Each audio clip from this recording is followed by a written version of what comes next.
pessoal do que acontece quando a gente se entrega mesmo, se abandona, perde o medo e se ancora nessa verdade sublime e se sabe filho da luz, filho da ressurreição, filho da alegria eterna. Aí, uma vez que isso se instala na gente, não há mais lugar para a gente brincar de viver. Não há mais lugar para a gente brincar de existir. Não há mais lugar para a gente brincar com o próximo, como se ele pudesse ser um objeto do nosso desejo descartável, do nosso uso temporário, da nossa sedução inconsequente, das nossas promessas sem garantias, das nossas palavras sem raízes, na verdade.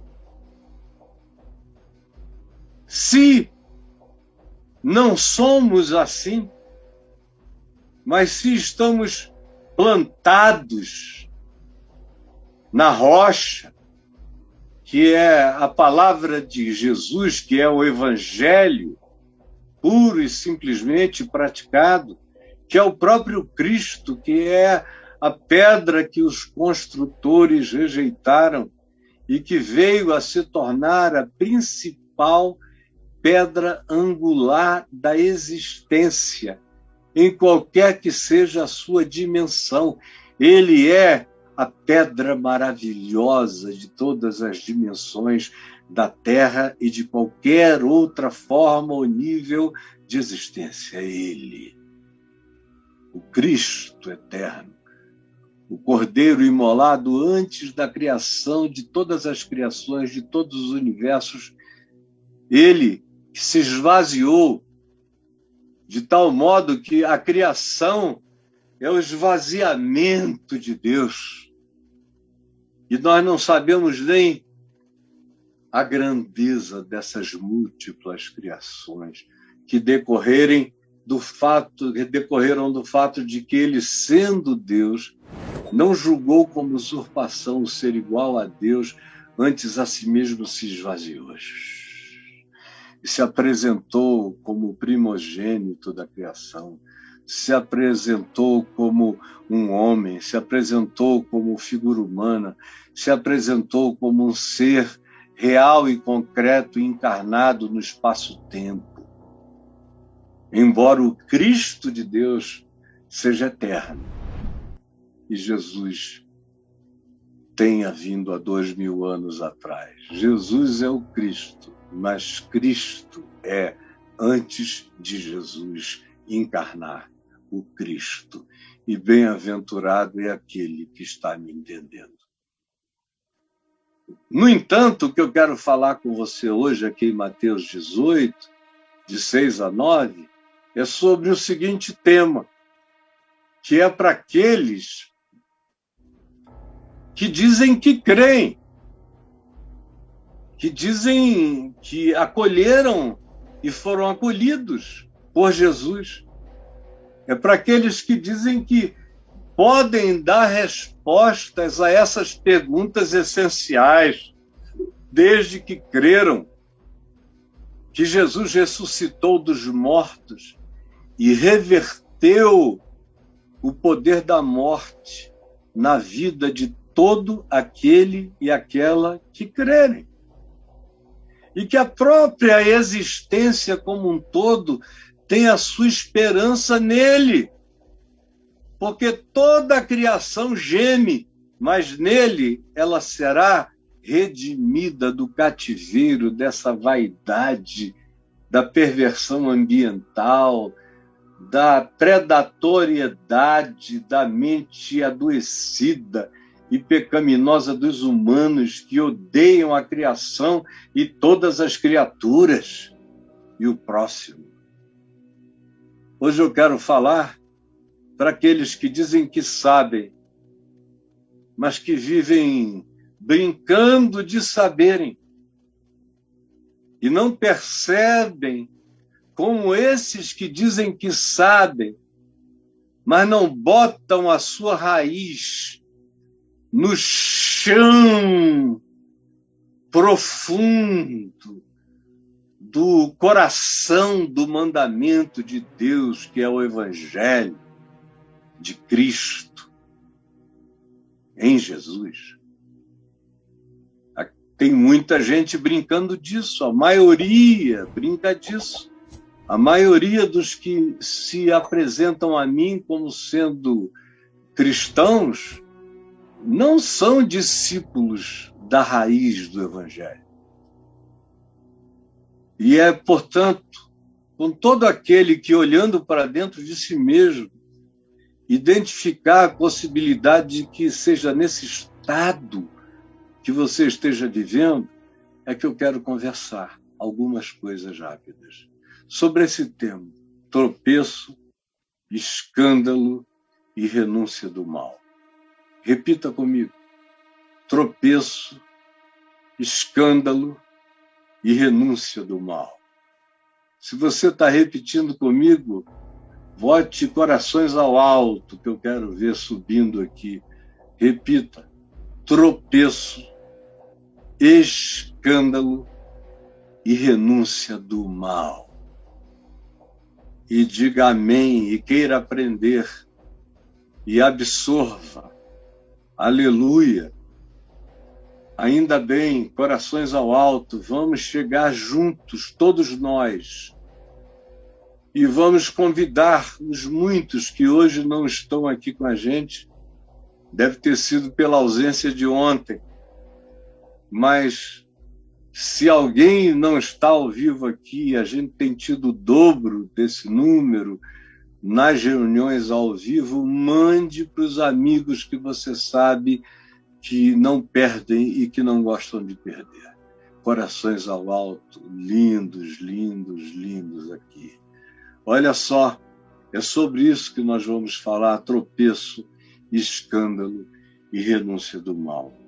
Foi Jesus quem disse, e ele disse isso aos discípulos. É tudo conversa com os discípulos, que começa aqui atrás, no capítulo 16. Ele começa a advertir os discípulos. Aí Pedro faz aquela confissão do tu és o Cristo. É acolhido e também é advertido. Aí Pedro é tentado e pensa que nele a revelação de Deus é em escala industrial, e aí cai numa aberração. E Jesus o exorta e os chama a seguirem-no, a obedecerem-no, a tomarem a sua cruz. O significado disso é chamar o Evangelho para a vida e viver as implicações do Evangelho na vida. É tomar a cruz, negando-se a si mesmo e seguindo a Jesus. E aí ele se transfigura diante de 3 deles, que viram aquela glória extraordinária. E ele continua a conversa com eles, ensinando-os o significado da fé, do jejum. E é no meio de discípulos que ele ensina que, para não se criar escândalo nos reinos desse mundo, a gente se torna e anda como um cidadão limpo, conforme a nossa consciência, não do regime, mas a nossa consciência do reino dos céus, da justiça do reino de Deus. E aí, naquela mesma hora, alguns deles começaram a querer saber quem era o maior no meio deles. Portanto, é uma conversa de cardeais, de candidatos a papa. É uma conversa de candidatos ao apostolado, ao episcopado, a qualquer que seja a coroa de veneração. São pessoas que querem ser do 33º grau de qualquer que seja a maçonaria religiosa, na qual venham a pertencer. Quem de nós é o maior? É a pergunta que descaradamente brota aqui. Aí Jesus diz, olha, se vocês não se tornarem e não se converterem, não virarem como crianças humildes, não se tornarem pequeninos, não tiverem a mente pura, o coração limpo, enquanto vocês não renunciarem esse espírito de César, de Roma, de Herodes, do Sinédrio, dos reis e dos governadores deste mundo, enquanto vocês não renunciarem a esse espírito de autoridade, que não quer exercer a autoridade para o bem, mas apenas para o exercício do poder de si mesmo. Vocês não foram chamados para isso. E se vocês não se converterem desse espírito, se vocês não entenderem que o reino de Deus não chama de grandes a esses, mas o reino de Deus chama de grandes os que servem sem se medir com ninguém, sem se comparar, sem nem perceber, sem nem acharem que estão fazendo qualquer coisa, que fazem tudo e depois ainda se acham servos inúteis. Tem que ser no mínimo assim para ter valor.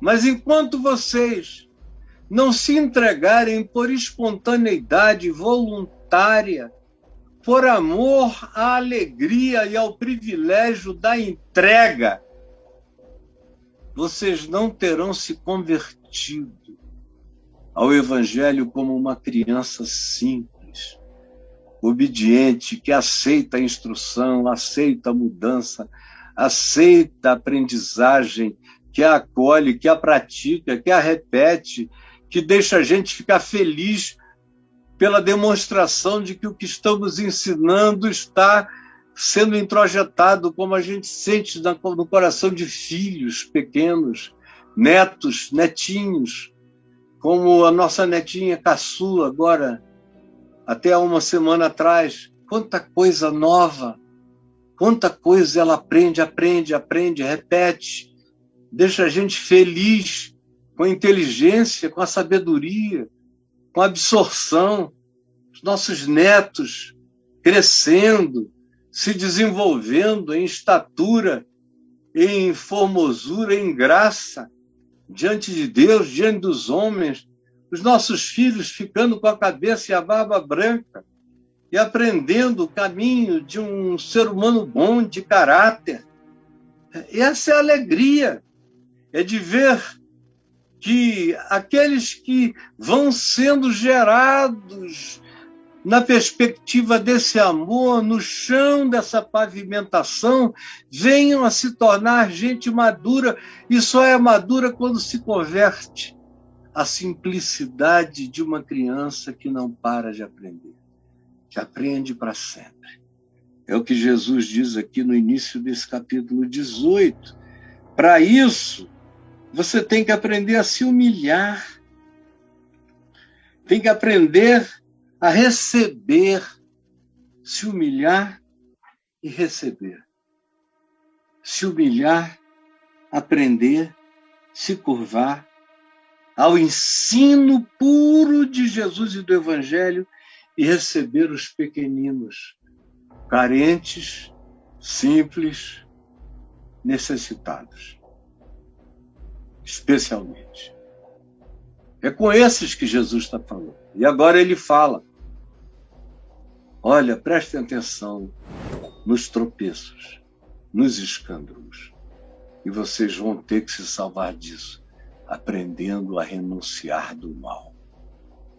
Ele diz no verso 6, qualquer, porém, que fizer tropeçar a um destes pequeninos Na versão de Marcos 9, Lucas 17, ele diz: a um desses meus pequeninos irmãos, a um desses meus pequeninos irmãos, qualquer um que fizer tropeçar a um desses pequeninos que creem em mim, gente que colocou a confiança em mim, e vocês foram lá em meu nome, falaram, eles creram, eles vieram, eles se entregaram, eles confiaram, eles se deram, eles levaram a sério, eles foram completamente sinceros, eles fizeram renúncias e renúncias e renúncias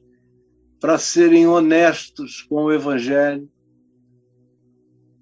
Aí, de repente, eles começam a descobrir que isso, da sua parte, é só para eles, que você vive uma vida diferente dessa, que você trapaceia, você mente, você seduz, você inventa histórias mentirosas sobre o poder de Jesus. Você acha que os fins justificam os meios. E você acha que porque você fala como um papagaio a respeito do nome Jesus e de uma pequena historinha com aleluias, glória a Deus, os céus estão devendo a você alguma coisa. Então, até o dinheiro dado em confiança para projetos de ajuda aos necessitados, quando você não embolsa tudo, você pega uma boa parte, às vezes a maior parte. E aí eles ficam sabendo disso, que você os aconselha a serem fiéis num casamento, numa relação, num vínculo, mas vocês traem, que eles demandam verdade, mas vivem na mentira, que eles criam obstáculos como provas para o próximo, mas eles mesmos vivem numa existência paralela de concessões e de autoindulgências permissivas, hedônicas, pecaminosas, mentirosas, hipócritas, perversas, que vocês botam toneladas sobre o outro, enquanto vocês mesmos não se comprometem com coisa alguma. Vocês dizem que Deus vai abençoar quem fizer determinadas coisas, mas vocês mesmos não fazem coisa nenhuma.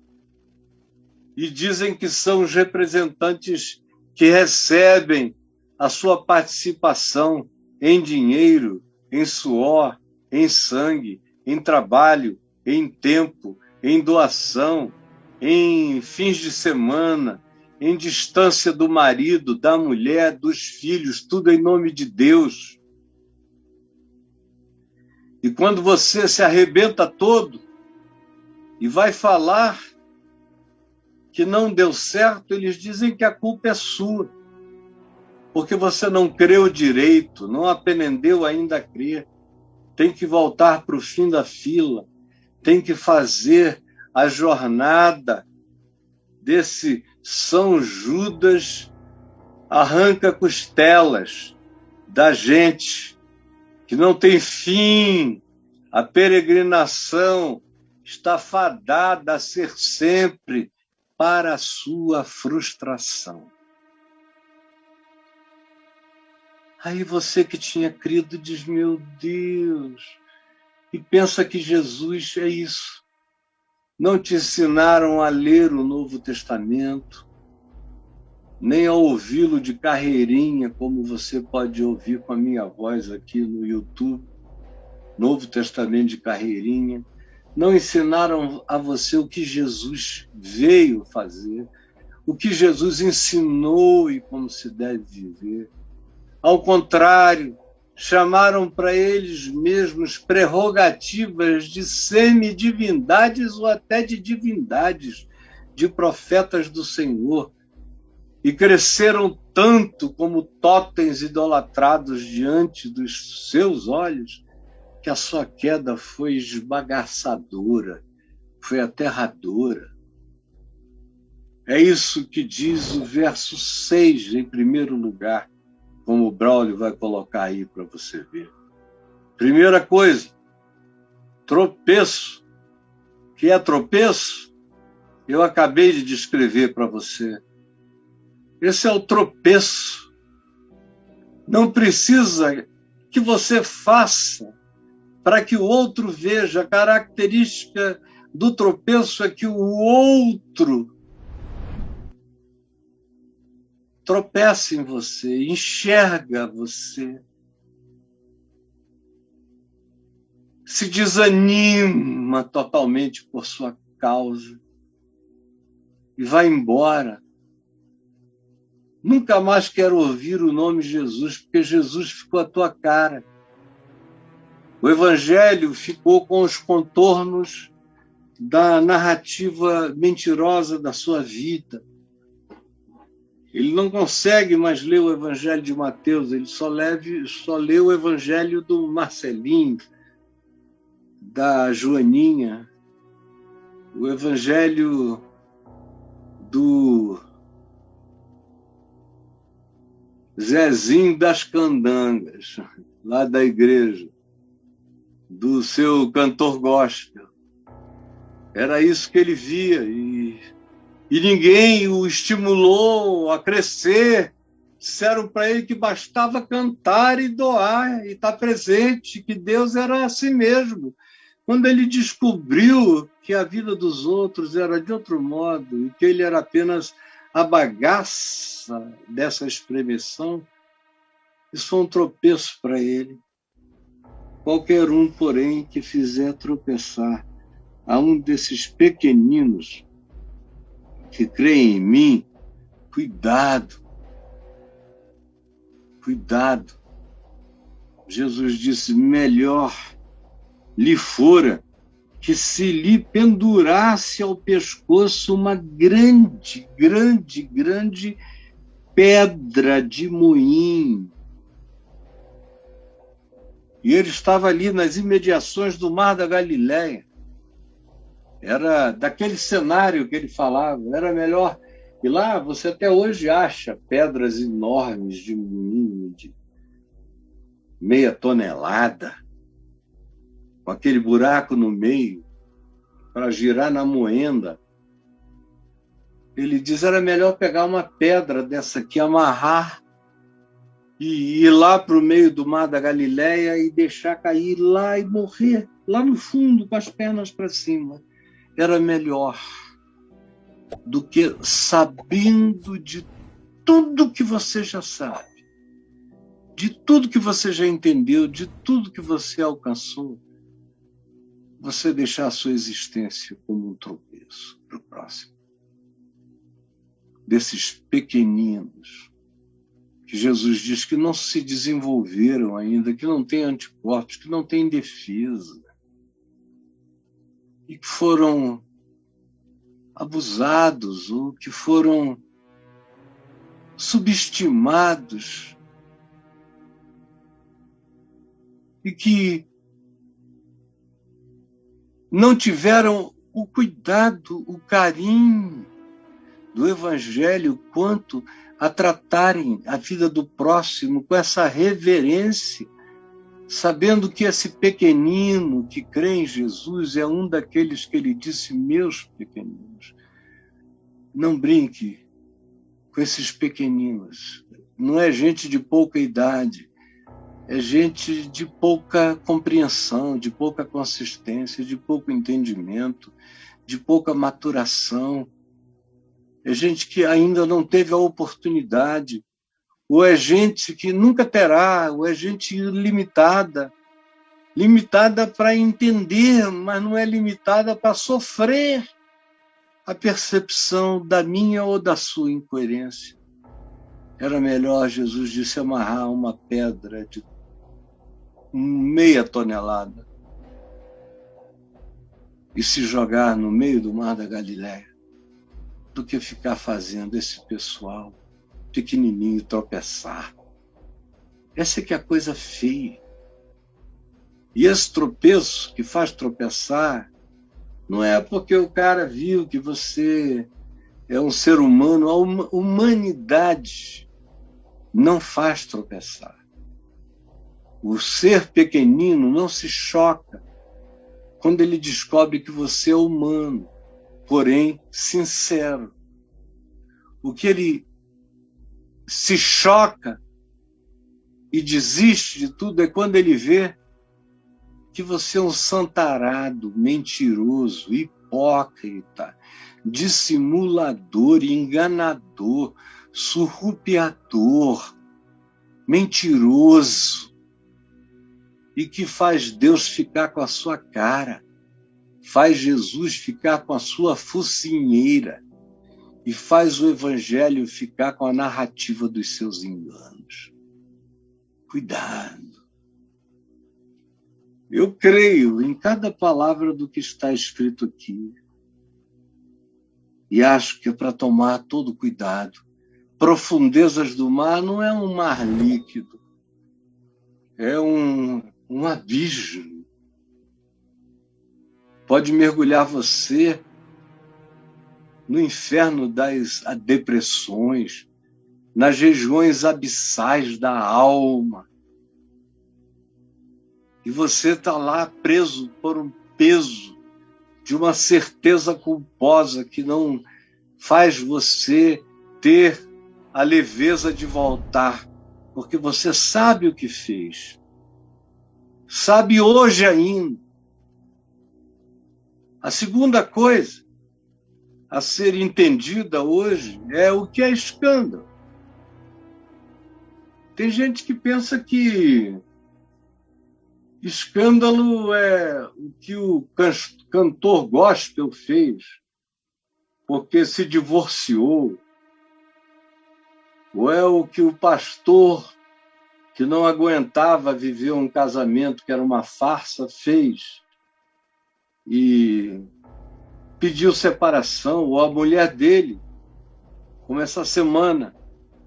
Eu recebi aqui uma carta de um irmão, pastor presbiteriano, e onde estão uma quantidade enorme de amigos meus de sempre para o resto da vida, queridos. E ele me escreveu dizendo: Caio, a minha mulher me pediu divórcio, porque ela perguntou se eu ainda a amava como mulher, e eu achei que ela merecia a minha sinceridade, e eu disse que ela era a minha melhor amiga, a pessoa em quem eu mais confiava, mas eu não conseguia vê-la como mulher já há muitos anos, e que eu não sentia nenhum tipo de atração por ela, e que ela não merecia ser enganada, ninguém merecia, mas que eu não queria me separar, eu só não queria fazer dela uma mulher casada, porém celibatária, uma viúva em vida. Não. Aí ela disse: então eu quero o divórcio. E eu comuniquei na igreja que ela tinha me pedido o divórcio porque eu tinha dado essa resposta. E a igreja então me escreveu uma carta dizendo que eu não preciso mais voltar à igreja que eu fundei algumas décadas atrás. Todo mundo que está ali cresceu comigo, mas os presbíteros disseram que eu não preciso mais voltar, que vão depositar o meu salário todo mês até dezembro, mas que de dezembro em diante eu estou por conta própria. Tudo que eu fiz na vida foi estudar teologia, foi ir para o seminário, já estou na meia-idade, no meio dela, não sei o que eu vou fazer. Eu falei, meu filho, é normal e que isso aconteça. E não houve nenhum escândalo. O escândalo, quem está cometendo, são os que estão tratando o cara assim. Porque o que eles deveriam fazer? Eles deveriam acolher a mulher dele, dizer, olha, vocês vão se separar, mas vocês não vão ficar sem salário, nós vamos continuar cobrindo até que o seu marido tenha encontrado uma alternativa para vocês em termos salariais, ou até que você mesma encontre alguma coisa para você. Mas acerca dos filhos, ele terá sempre responsabilidades perenes, como você também. Era isso que deviam ter feito. Então, nesse caso, quem é que praticou o escândalo? A menina infeliz no casamento e o pastor angustiado porque não conseguia amar a mulher que merecia ser amada, num casamento que foi feito praticamente na adolescência, dentro da igreja, nas reuniões de mocidade, quando ninguém sabia nada de nada e se casaram quase que por indicação. O escândalo é não ter maturidade, não ter acolhimento, não ter compaixão, não ter as misericórdias de Cristo Jesus, que nunca mandaria ninguém embora, que providenciaria mais cuidado, mais carinho, como diz Paulo, porque no corpo de Cristo, aqueles membros que nós julgamos que têm importância inferior ou que têm menos pudor, como a genitália, esse membro a gente cobre de muito maior honra, cobre, recobre e protege. Por que que no corpo de Cristo, como expressão da fé, quando alguém vira genitália, vira bumbum, vira ânus, leva logo um supositório de Itu, ou é logo capado e seu prepúcio oferecido como prêmio de disciplina? Quem é que está escandalizando quem e o quê? Os filhos desses pastores vão amar a igreja para sempre. Até a terceira e quarta geração, provavelmente esse pessoal não vai querer nem chegar perto. Quem é o escândalo? O escândalo é Paulo, que diz para os gentios, para os não-judeus, viverem como gentios, comerem as comidas dos gentios, beberem as bebidas dos gentios, com alegria, com gratidão, com ação de graças, na presença de Cristo, com sobriedade, com moderação, com solidariedade, repartindo os que têm mais com os que têm menos, e os que têm menos ajudando e socorrendo, às vezes emocionalmente, afetivamente, de algum modo, aqueles que tendo mais conseguem ajudar. É corpo, é troca, é mão lavando mão, é gente ajudando áreas que não podem se ajudar a si mesmas. No corpo de Cristo tinha que ser assim. Quem é o escândalo? Quem é o escândalo? É o puritano que diz, não chegue aqui, porque aqui a nossa igreja é santa. E diz isso a uma menina que ficou grávida aos 16 anos na igreja de um namorado do mundo, na escola. Disciplinam a menina, ela vai amar vocês para o resto da vida. Ela vai carregar a memória, desculpem a expressão, mas é a única que me ocorre no meio de um português com certa vasta vernacularidade, a única palavra que me ocorre é escrotice. Essa menina vai amar você, vai amar a igreja, vai amar a Deus e a Cristo. Ela vai adorar essa coroa de escrotice que você colocou na cabeça dela. E você quer saber onde reside o escândalo? Quer saber? Tem aqui um monte de gente com temor e tremor, ouvindo essa palavra singela, simples, porém pesada, mas é de Jesus, eu só estou repetindo. E tem gente dizendo barbaridades às vezes. E eles estão lutando contra Cristo, embora eles achem que a palavra é minha só porque sai da minha boca. Mas o que sai daqui é a palavra de Cristo. Cuidado para você não brigar com essa espada de dois gumes que está saindo aqui da minha boca, na sua direção e na minha direção também. Escândalo. Olha, e ai do mundo, por causa dos escândalos. Porque é inevitável que venham escândalos. Quando ele diz é inevitável, ele não está falando daquelas pessoas que não sabem de nada. Ele está falando daqueles que sabem de tudo, por isso é que é um escândalo. Não é o pequenino que tropeça, é aquele que dá a banda, que faz tropeçar, e que faz isso por deliberação. Faz isso por superioridade em nome de Deus.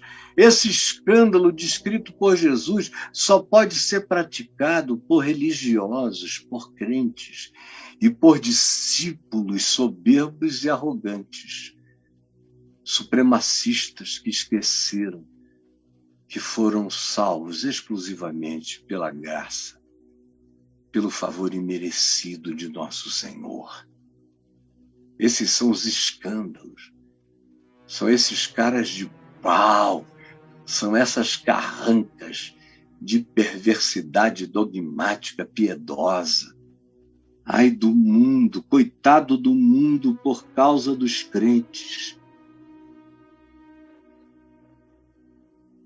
Ai do mundo por causa dos crentes.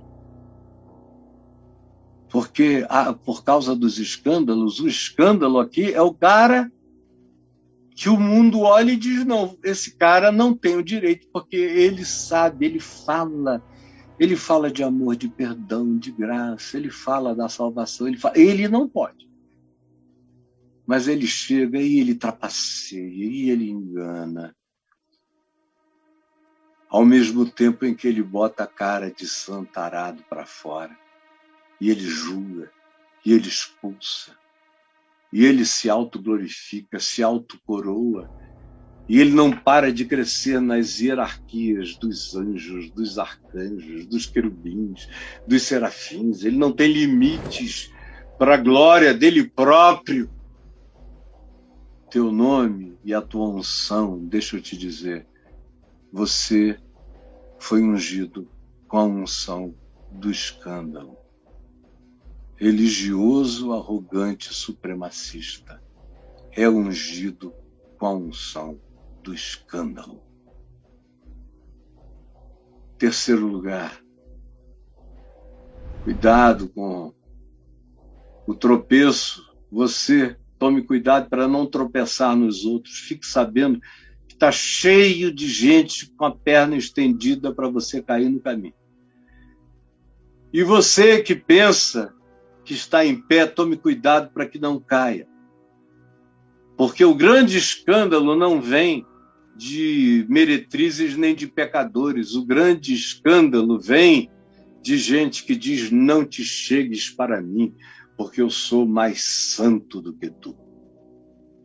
Como diz Isaías 65, aquele texto nojento, povo que diz, não te chegues para mim, porque eu sou mais santo do que tu. eis que tu estás diante de mim como uma fumaça que eu estou para espirrar.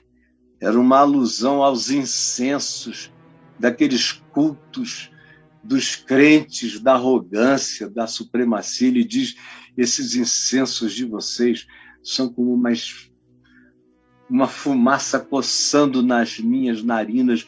Eu vou espirrar o espirro do Todo-Poderoso na cara da mentira de vocês. Tá aí. Esse é o escândalo. E o que é renúncia do mal? Jesus segue, diz, ai do mundo por causa dos escândalos, porque é inevitável que os crentes deixem de escandalizar o mundo. O mundo vai ser escandalizado pelos crentes, pela mentira, pela hipocrisia, pelo supremacismo religioso.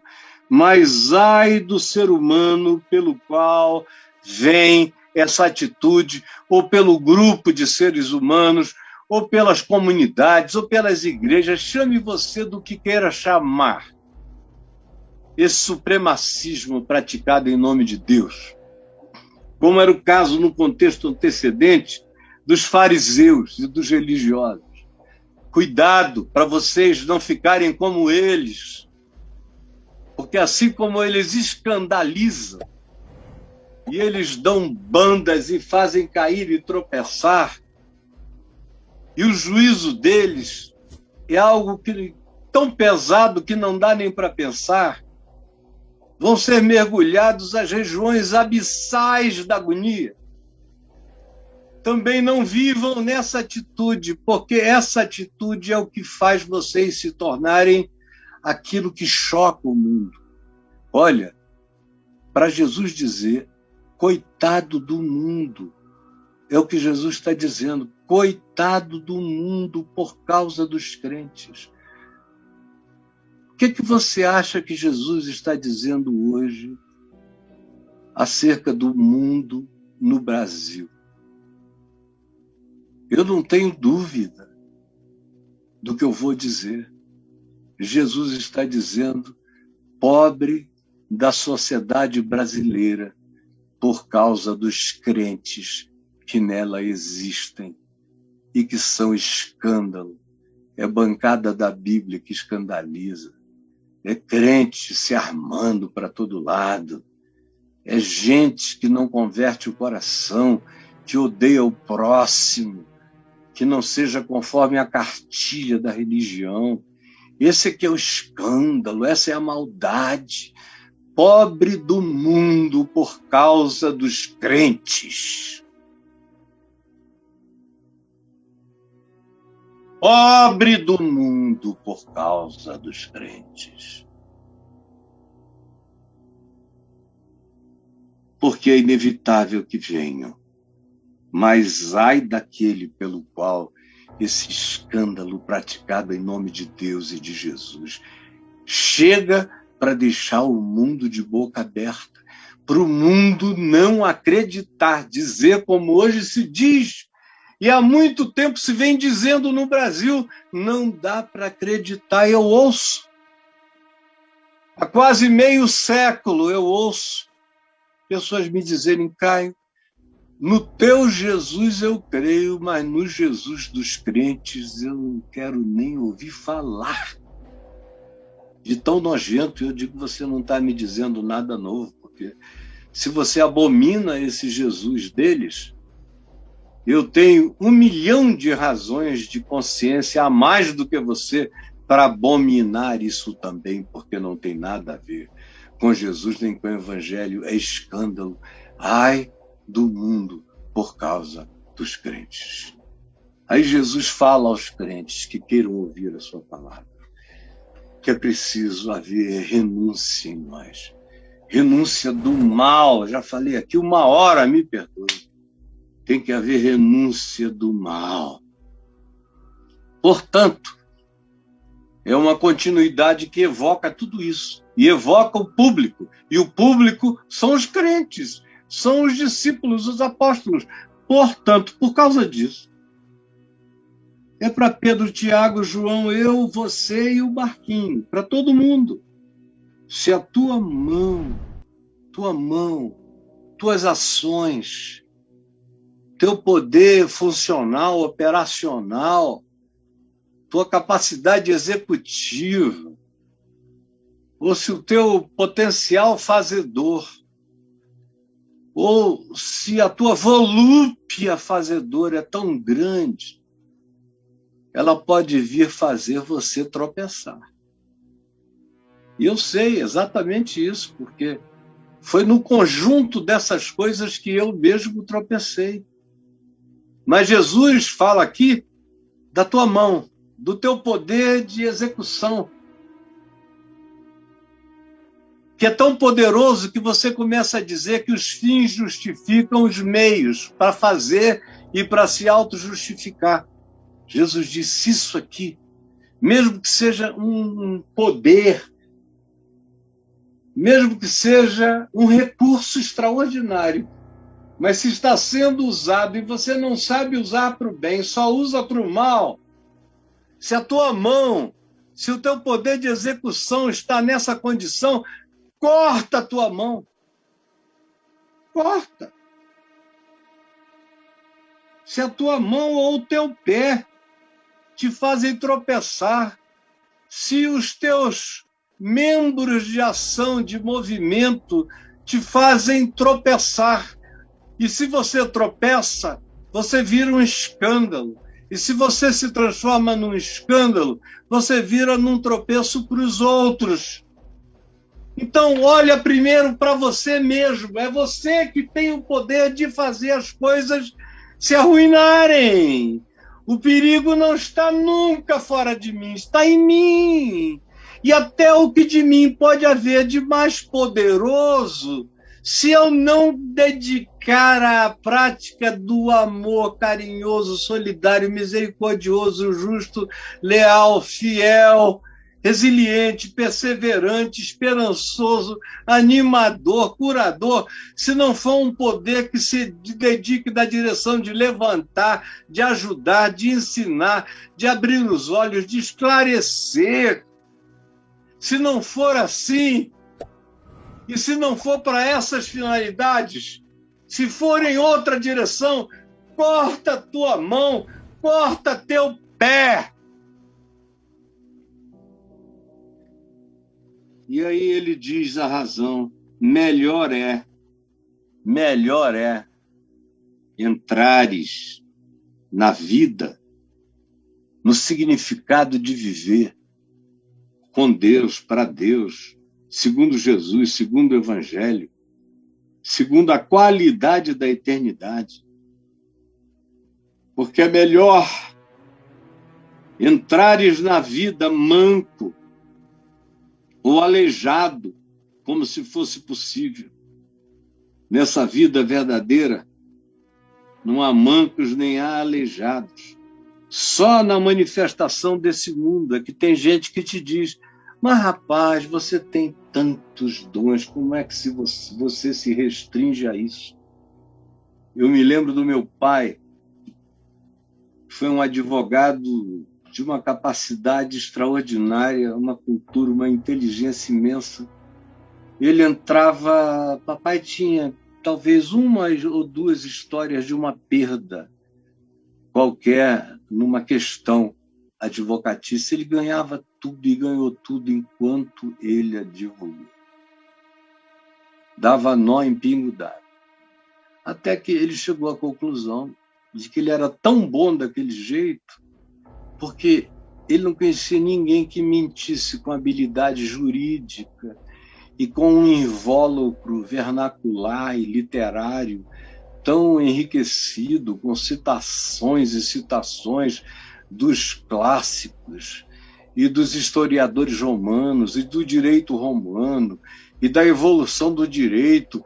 Era tão impressionante, tudo de memória, tudo delirante, que quando ele concluía, o juiz não queria nem saber, ele já tinha vencido. Até o adversário dele já estava constrangido. E ele ganhava. Aí se converteu. e não foi mais querendo advogar, e a gente não entendia, ele não aceitava quase nenhuma causa. Quando aceitava, a gente dizia, por que só essa que o senhor aceitou e não as outras, pai? Porque eu iria ganhar as outras fácil, mas eu ia ter que mentir muito. Então eu prefiro ganhar bem menos, mas não ter que mentir nada. E ele foi, até que chegou uma hora que ele disse, eu não tenho mais tempo para me dedicar nem às causas que eu não preciso mentir, porque eu estou aqui para advogar uma única causa, que é a causa daquele que advogou a minha eternamente. E aí nós voltamos para Manaus, ele que antes da gente sair em 64, estava entre os 2 ou 3 homens mais ricos do estado, voltou agora para viver de 2 salários mínimos que o presbitério oferecia, morando numa casinha na beira do rio, que tinha mais sapo do que qualquer outra coisa. E quem é do norte sabe o significado das formigas jiquitaias. Quando você sentava naquele vaso, num banheiro lá fora do quintal, aberto numa força direta, com os dejetos, com aquele cheiro característico, que minha mãe vivia jogando lá dentro tudo que ela podia para diminuir o cheiro, o mau cheiro. E se você sentasse ali sem ter passado e feito uma asepsia contra as formigas jiquitaia, você sentava e por mais rápido que fosse sentada, você sairia para coçar as suas nádegas o resto da tarde. Aquela picância ardida, infernosa das formiguinhas jiquitaias.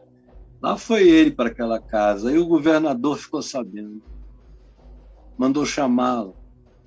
Aí ofereceu a ele a Secretaria de Justiça do Estado, dizendo, doutor Caio, um homem como o senhor, com a sua inteligência, e eu não posso, como governador, permitir que o senhor volte para o Estado e eu não lhe ofereça, no mínimo, a Secretaria de Justiça. Ele disse, não, obrigado, governador. Explicou para o governador por que não. O governador não aceitou, mandou chamá-lo depois.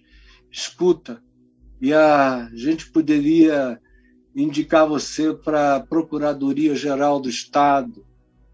Aí meu pai disse, eu não quero não, governador, eu já fui procurador-geral na minha juventude e eu conheço bem, eu não quero. Ofereceram 3 coisas, uma delas era para ele passar lá 1 ou 2 vezes na semana, deixar umas rubricas e tomar um café com o colegiado de ajudantes e pronto. E ele disse, não, eu agradeço. Eu já tive experiência bastante para saber que esse não é o meu lugar. E eu agradeço de todo o coração. Mas, em outras palavras, eu cortei o pé e eu cortei a mão. Isso me faz tropeçar. Eu quero entrar inteiro na vida. E ele sabia como aquilo era traiçoeiro para ele. Porque ele gostava de cada uma daquelas coisas. Como aqui se diz, prosseguindo, é melhor entrares assim, porque se um dos teus olhos, da tua inteligência, da tua compreensão, da tua cognitividade, se a tua percepção, se a tua astúcia, se a tua previsão te faz tropeçar, se a tua inteligência avantajada te faz tropeçar porque te põe num caminho de tentação, de manipulação, de uso desse recurso contra o outro, é melhor que tu arranque os olhos e lance os olhos para fora de ti. Arranca. É melhor andar cego no mundo, para o mundo, do que tendo supostamente toda a capacidade da malandragem terráquea, toda a astúcia, todo o olhar para todo lugar por causa disso tu vieres a tropeçar. A minha mão já me fez tropeçar, os meus pés e os meus olhos. Meu poder de realizar, meu poder de chegar e andar até onde eu quisesse na terra, e o poder de olhar e ver para além do que a maioria conseguia enxergar. E deixa eu te dizer, eu tive que renunciar. E continuo renunciando, porque se eu tivesse me entregue aos meus potenciais, os meus talentos e os meus dons e as minhas capacitações já teriam acabado comigo há muito tempo. Eu seria um tropeço para os pequeninos. Eu seria um escândalo para o mundo. E eu seria um recurso do mal contra aquilo que é o fruto do bem. Por isso é necessário, se eu quero andar com Jesus de verdade, eu quero usar os meus melhores recursos, como eu quero ver uma nova geração de discípulos de Jesus dedicados a todo tipo de ciência. Gostaria que muita gente que, se sentindo vocacionada antes, foi para os seminários, agora vá para as universidades, que entrem nos ambientes universitários, que aprendam, que cresçam e que se encham de fé. É aquilo a que eu quero dedicar o meu esforço nas próximas gerações. Chega de seminaristas, a gente precisa de cientistas, a gente precisa de neurocientistas, a gente precisa de psiquiatras, a gente precisa de engenheiros de todas as engenharias, de engenheiros do meio ambiente, de engenheiros genéticos. A gente pode estudar a Bíblia com alegria, como hobby, enquanto faz outras coisas e aprende. E alguns estão aqui para se dedicarem a aprender a Escritura, para ensinarem, para facilitar a sua vida enquanto você entra como sal da terra e luz do mundo.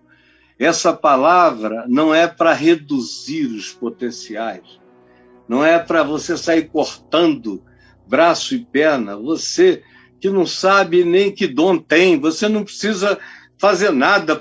Primeiro a gente precisa saber quem a gente é, primeiro a gente precisa desenvolver os dons, para depois a gente ver o que e como aplicá-los. No entanto, toda a nossa riqueza tem que ser manifesta, como mãos que criam, pés que me levam aonde eu tenho que ir, e como olhos que enxergam, com o olhar de Jesus, com essa hermenêutica de Cristo, entendendo toda a vida em nome de Jesus.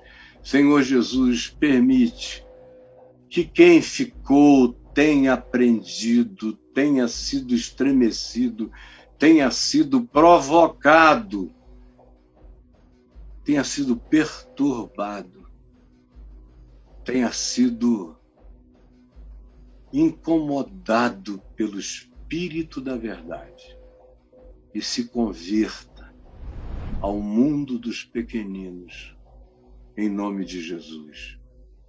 Amém e amém.